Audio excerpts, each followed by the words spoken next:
Thank you, Mr. Chairman. I do want to say that California, like many other states, has set drinking water notification limits for PFAS, but has not yet adopted standards. As we continue to make progress on the federal standard setting process, I hope we can keep in mind some of the feedback I've received from constituents and water agencies alike. In California, there's only one lab run by a public water agency that's certified to test for 18 types of PFAS. Therefore, it's essential we provide adequate funding for our community water systems to comply with new federal standards. On this, I commend Chairman Pallone for introducing HR 2533, providing financial assistance for Safe Drinking Water Act, which provides funding to help water systems pay for costs associated with remediation technologies.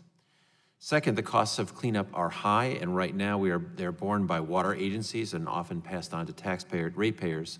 We have to ensure that the entities contaminating the groundwater supplies remain liable for costs associated with remediation.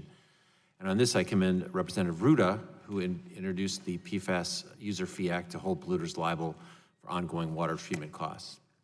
And third, while many companies are phasing out products that contain PFAS, we're still importing PFAS chemicals for new uses. And on this, I commend Madeline Dean, our Representative Madeline Dean, who introduced HR 2600, the Toxic PFAS Control Act, that will ban all PFAS from importation. I want to thank all of my colleagues for their hard work, and they may be called forever chemicals, but I'm optimistic that at this clip they won't be around forever. And maybe I'd also take some time to talk about the nuclear issues now. As many of you know, the San Onofre nuclear generating station is just outside of my district, and what happens to the spent nuclear fuel as it decommissions matters greatly to my constituents.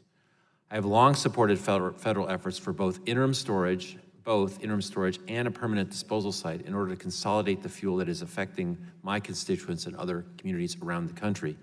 I supported this bill last Congress, and I support it now, even as I know we can make some amendments to make it better.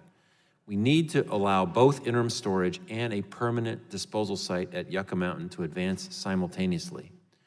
This August, I went to see the site at Yucca Mountain in Nevada, and I think all members should see it in order to address any concerns that they have.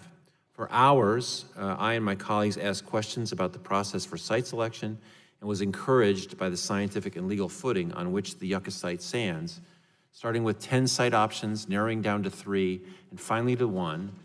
This site was chosen based on facts around seismology, geological acceptability, a 1,600-foot natural buffer from water contamination, and many more. And it's located on the same range where this country performed nuclear detonations before. I know it is of concern to our friends in Nevada. I think we should take that seriously, but I also know that this is the perfect place for this to be stored on behalf of our country. So I want to thank the other members, Mr. McNerney, Mr. Shimkus, and Ms. Matsui, who are all working on this, and appreciate Chairman Tonko and Chairman Pallone for marking up this legislation. I support this bill and yield back.